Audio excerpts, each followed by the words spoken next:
Hey all welcome back to my channel. இந்த வீடியோவில் ருசியான சுவையான ஹெல்த்தியான ஒரு ரசம் பார்க்கலாம்.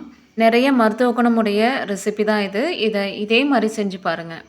This video is sponsored by மோட்டோங்கிற ஒரு ஆன்லைன் ஷாப்பிங் ஆப்.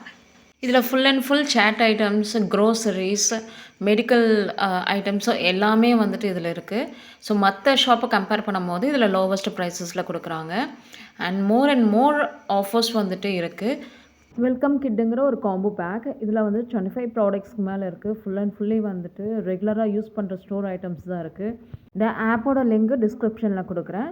இன்ஸ்டால் பண்ணி பர்ச்சேஸ் பண்ணுங்கள், சீக்கிரம் டெலிவரி ஆகிடும்.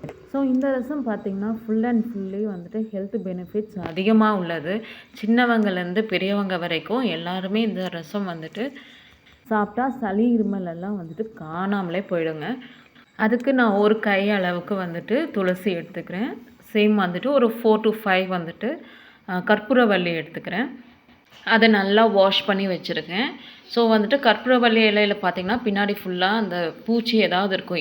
எல்லா லைஃப்லையுமே வந்துட்டு பார்த்திங்கன்னா பின்னாடி ஏதாவது ஒரு பூச்சிஸ் ஒரு பூச்சி வலை மாதிரி ஏதாவது வந்துட்டு ஒட்டிகிட்டு இருக்கும். ஸோ அப்படியெல்லாம் இருந்து எல்லாத்தையுமே பார்த்து க்ளீன் பண்ணி வைங்க. இது வந்து தூதுவளை. இதுக்கு தேவையான இன்க்ரீடியன்ஸ் எல்லாம் பார்க்கலாம். இது வந்துட்டு சின்ன வெங்காயம், பூண்டு ஒரு 4 பல். ஸோ அது தாளிப்புக்கு வச்சுருக்கேன்.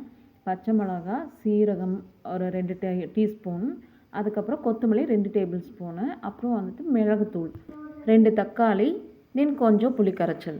இதெல்லாம் மிக்ஸி ஜாரில் போட்டு அரைச்சிக்கணும். ருசியாக வரணுங்கிறக்காக நான் அம்மிக்கல்ல வச்சு அரைச்சிருக்கேன். ஸோ அந்த விழுதில் கொஞ்சம் தண்ணி ஊற்றி இது பண்ணிங்கன்னா இந்த கலரில் தான் வரும்.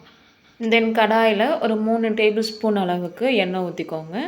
சீரகம், கடுகு, சீரகம், கருவேப்பிலை அது நல்லா பொரிஞ்சு வந்ததுக்கப்புறம் 2 வரமிளகா போட்டு, ஸோ இது வந்து தக்காளி பியூரி. ஸோ இது கொஞ்சம் லைட்டாக பெப்பர் போட்டு நான் அதை பியூரி பண்ணி வச்சுருக்கேன். அதையும் போட்டுக்கிறேன். அதையும் ஒரு 2 நிமிஷம் நல்லா வதக்குங்க.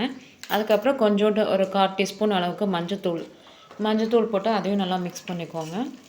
ஸோ இந்த தக்காளியோட பச்சை வாசனை லைட்டாக போனதுக்கப்புறம் நீங்கள் அரைச்சி வச்சிங்க இல்லையா அந்த விழுது, ஸோ அதை வந்துட்டு ஃபுல்லாக போட்டு கொஞ்சம் தண்ணியும் ஆட் பண்ணி கலந்து விட்டுக்கோங்க.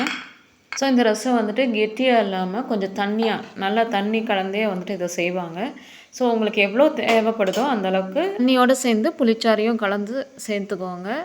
கொஞ்சம் அந்த புளியோட பச்சை வாசனை போகிற வரைக்கும் வெயிட் பண்ணுங்கள். தென் வந்துட்டு ஆட் சால்ட். ஸோ இதை 3 வேளையும் சாப்பிட்டு வரும்போது உங்களுக்கு சளி சீக்கிரமாகவே குணமாயிடும். ஒன்ஸ் எல்லாம் கலந்து விட்டதுக்கப்புறம் கொதி வரும். ஸோ கொதி வந்ததுக்கப்புறம் கொஞ்சமாக மல்லித்தலை தூவி விட்டிங்கன்னா ரசம் ரெடிங்க. எப்போ சமைச்சாலும் ஒரு லவ்வோட சமைங்க. சுமாராக இருக்கிற சமையலும் கூட செமையாக மாறிடும். Bless you with happy and healthy family. Next இன்னும் அல்டிமேட்டான வீடியோஸ் எல்லாம் போடுவேன். Stay tuned with Hesses. Like and subscribe my channel. Thank you.